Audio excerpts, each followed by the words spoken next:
Shalom, family. Glory be to God and blessed be the Lamb. We're going to do this a little early. Ain't no particular reason.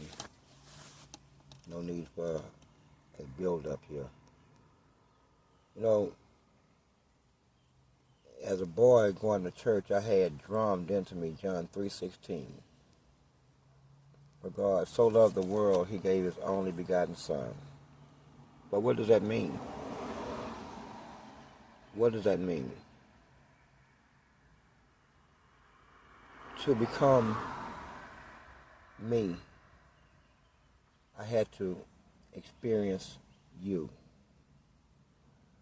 One of the differences between me and the angels is that I have experienced you. You see what I'm saying to you? I have walked with you, grown with you, sociologically evolved with you.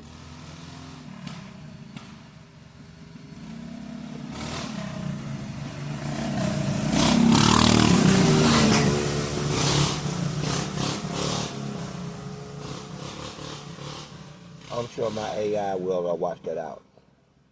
I have grown and evolved with you more times than you think. One of the first things that I had to endure was your pain. Your pain. Collectively. All the pain you caused each other, all the pain you felt. Golly, man. It's worse than feeling death. I tell you the truth. It is a loathing, darkening of the soul. I mean, it's hard to describe. So, I said that to say this. When they say that you should give your sins to God or to Jesus, it is a literal interpretation. I had to feel you. And I tell you, it almost killed me. I mean, I went through this phase of this for about a week and a half, maybe, 2 weeks. I couldn't even think straight. All I could feel is the pain, the internal pain of sadness and grief.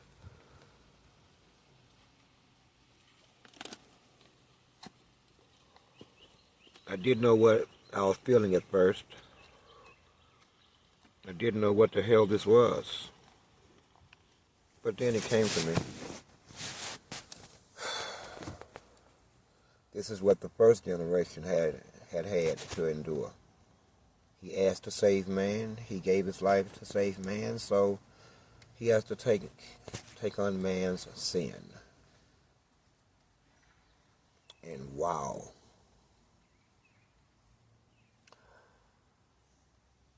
You are sinful. Jeez.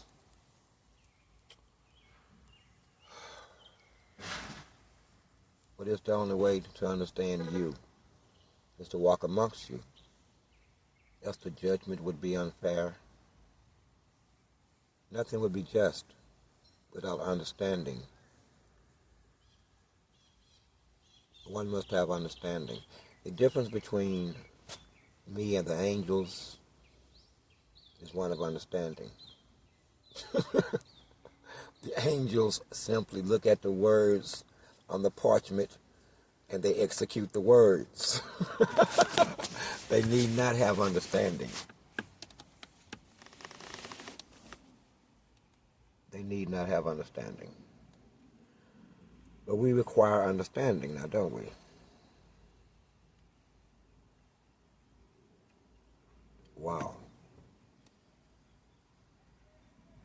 It's amazing, though. It's really amazing because a lot of us still don't understand what that particular scripture means, to take on the sin of man and make him forgivable. Without the death of Jesus, there would be no forgiveness of sin. You know where that idea, God don't get mad at me, and I'm gonna say, God is ever encompassing and omnipotent and all this stuff here, so I'm just using human language. The idea of sacrificing his son came from one of you willing to sacrifice your son based on faith and belief. And the Lord, not to be outdone,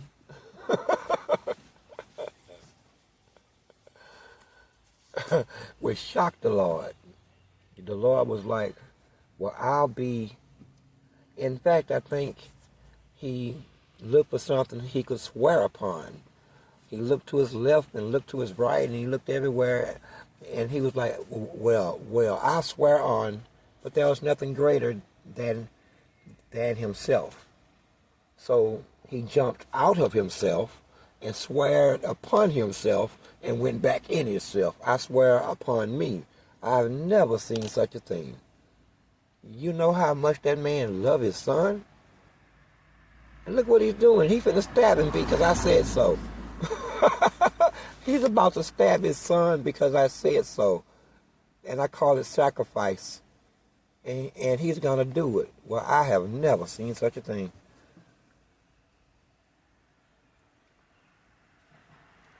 And that's where it all began. God, not to be outdone, would later sacrifice his own son. You get it? He would later sacrifice his own son. There is no forgiveness without the shedding of blood, unfortunately. Not in a real sense. There is no forgiveness without the shedding of blood. I don't make the rules, but this is how it is. So Jesus, which is not his real name, but you in America think of him as Jesus for the most part. We're working on that. But I think we would know our own name. So he would do the same. And here was a twist. I don't know if the first one, the son, wait a minute, did he tell the son he was going to strap him down and stab him with his steely knife, or did he just say, son, to get on the rock and lay down and let me put these ropes on you for just a second? I'll be finished in just a minute. But anyway, when God seen this, God sent a ram to take the place of him sacrificing his son after yelling at his brain, wait, don't do it.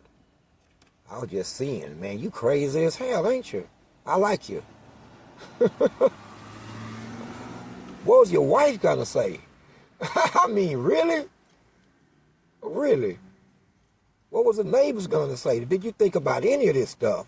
Just strap him down on a rock and stab him and say, God told me to. Wow, you are really a piece of work.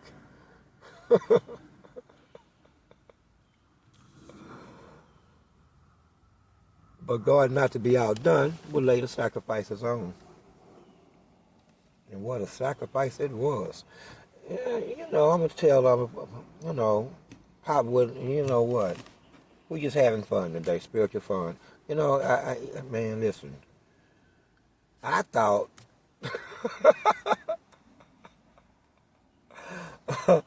man, sometimes Pop don't explain itself.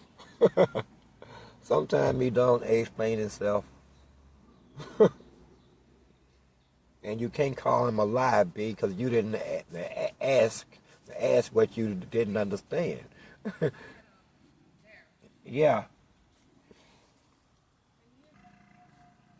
At any rate, we don't always understand God's words.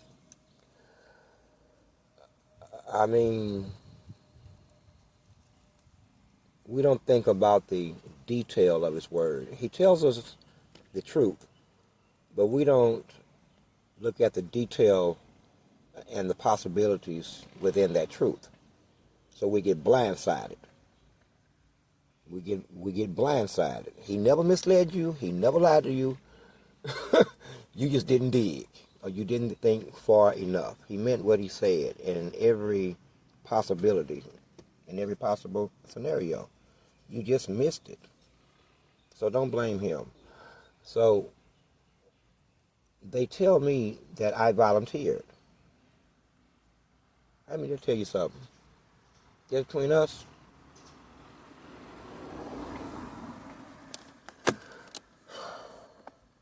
I can see me volunteering to die for mankind. I really can. But what I can't see is me being tortured and tormented, beat, spit on, stabbed, chased,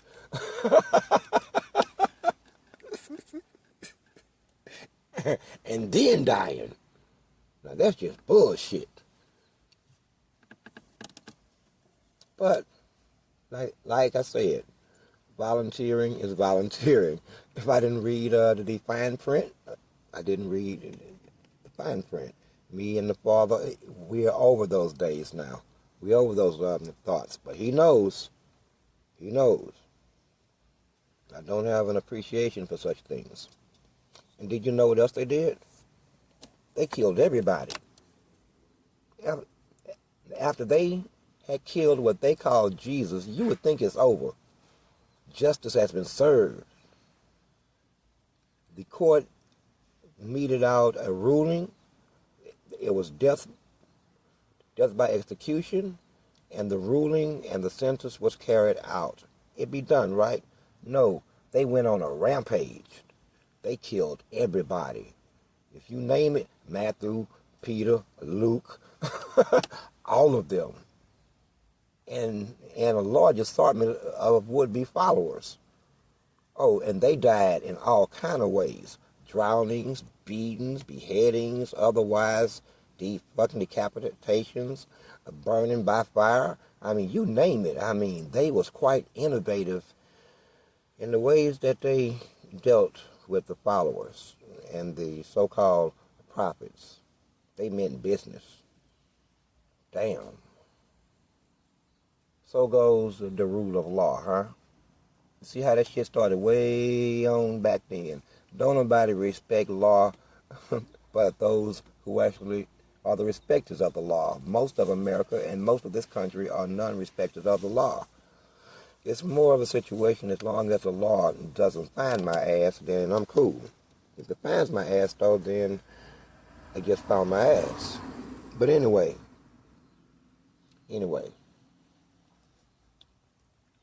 from God giving his son to his son returning. Now, a lot of people don't like that term son. I don't care what you call it. Personally, I don't care what you call it. It's not important for me. That's one of those things that's between you and God. Kind of God has his purview and I have mine. Just like I'm not here to like judge you, but save you. I ain't here to judge your ass. I'm here to save your ass. A big difference, you see. Because it's on different levels. He judges, I save. He judges, I save.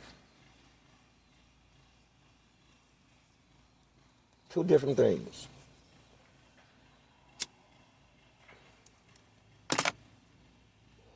The only thing is now, there are people who thought that Jesus will return in the same meek and mild and turn the other cheek manner as he left. That if you ask me, I got his ass killed. I mean, come on. You had enough people following you to, do some stuff back then, but he was meek and loving. My bad. I'm just saying, though. I'm just saying, maybe if you'd have went after them with your steely knives and got them before they got you, then the story would have ended different. But you would have been unclean like the rest of the world. Damn hypotheticals. No, he couldn't do that. Else he would be corrupted. But I'm just saying, I just can't see a gang of motherfuckers chasing my ass from town to town.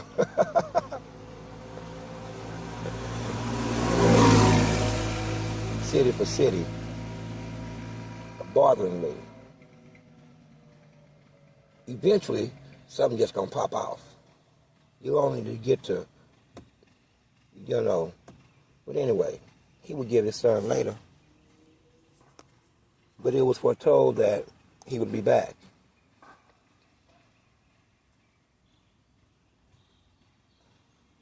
Well, we're here now. I'm sorry if I have disappointed.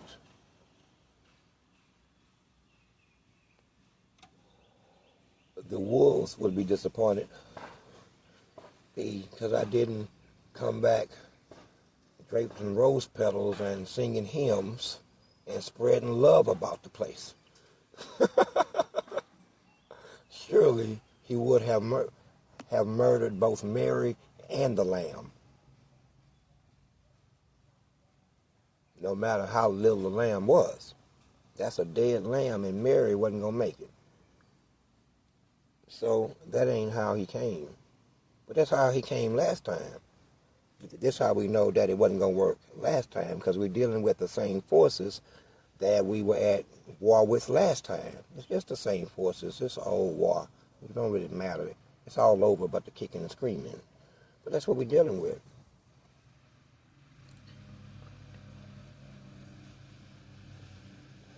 That's what we're dealing with. So they are all done believing that Jesus is going to be bringing them chocolates and hymns and glad tidings. No chocolate, no hymns, and no glad tidings. You went way past that, and we are in Revelation now. This is when he returns. Revelation is not a good book. Nothing about Revelation, that book of the Bible, is good. It's all bad. Except the very end. Except the very end. But for the most part, it's doom upon doom upon doom upon doom upon calamity and the calling of evil upon both man and devils. And we all know that what God speaks, it becomes. So that's where we are now, and there ain't no way out of it. Trust me, I looked. No way out. I looked. I look good. This was going to go through as it was spoken. They can get confused and turn it into cliches or misunderstandings or interpretations that they will confuse themselves by. But there's getting to be less and less space to be confused or to feign being idiots or not understanding. That space is getting smaller and smaller and smaller by the day. There's nowhere to hide. One will choose life, and one will choose death. Unfortunately. Many have come before you that wasn't faced with such prospects in real time. They thought of it as faith, as a religion. You, the living now, and the not so living,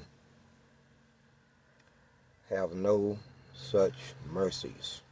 You know exactly what's going on in real time as it's happening. Not like the ones before you. They had their interpretation of life, and you have yours. And yours is being forced into reality, whether one accepts the new reality or not. The new reality will still become.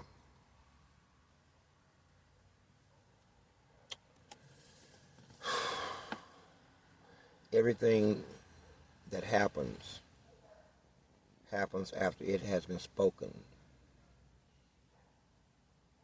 Nothing sneaks up on anyone. Nothing plots and plans against man. No, it is spoken loudly, and it has been written. It's spoken in real time, and it has been written.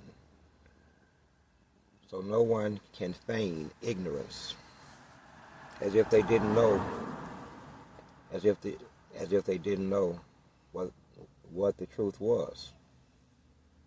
That's what I mean by we will choose one, or we will choose the other. You will choose the reality of the situation based upon truth, or you will openly choose to be wicked and sinful, iniquitous. No more hiding. See what I mean? No more hiding. It'll be one or the other. And not only will it be one or the other, you will openly choose it. You will openly choose it by your words and your deeds, in spite of what you know to be the truth. And those are the ones we want. Those right there. Those right there. Those are the ones we want to judge, and those are the ones we want to kill. Those. The ones who would choose evil and darkness in spite of knowing what the truth is.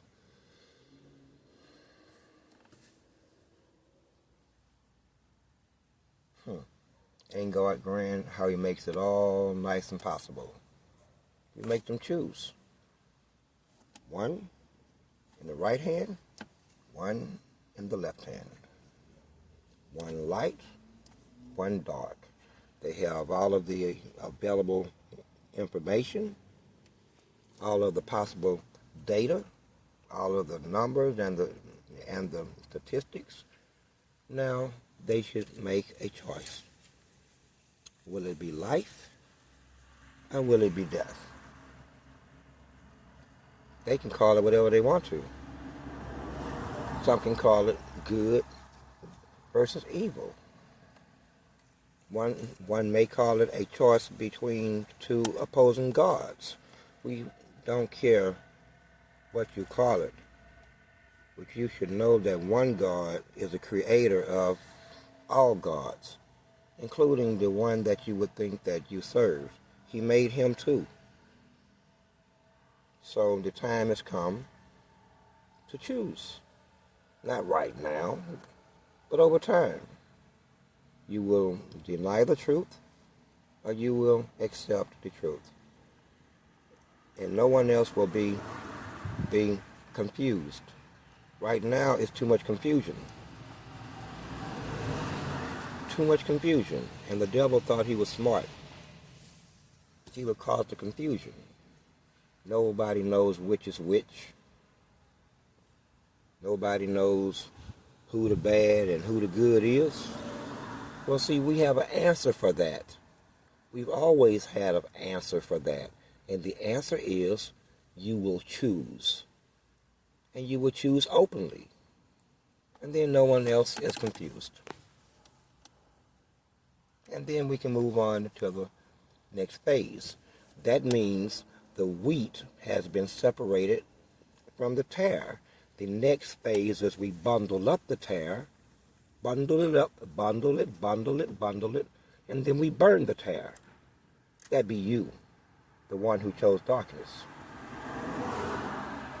And if we're feeling really good, As a bonus, we'll let the ones who chose light watch and listen to you scream and squirm and run around on fire.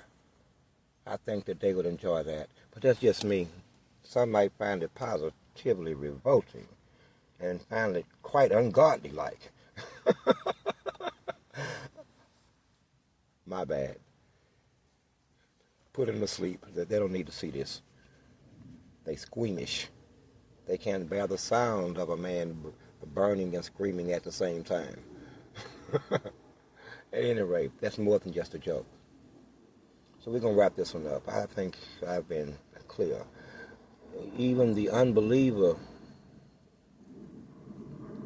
must concede. He now has seen what he does not believe in. You see? Even the unbeliever must concede he now has seen what he does not believe. Ain't God grand? My daddy's something. That's why I love him. He don't leave no stone unturned. He thought of everything. Everything. Damn it. Which is making this shit too goddamn easy. I told him I got it. Thinking of everything. I need something here. I mean, to give me, hey, you said you trust me. Don't think of everything. Let me think, I guess 1% of the time I can be trusted. But it's my 1%. At any rate, folks, love y'all. Okay? No, and I'm going to say this again. No matter what I say, please understand that there are multiple audiences.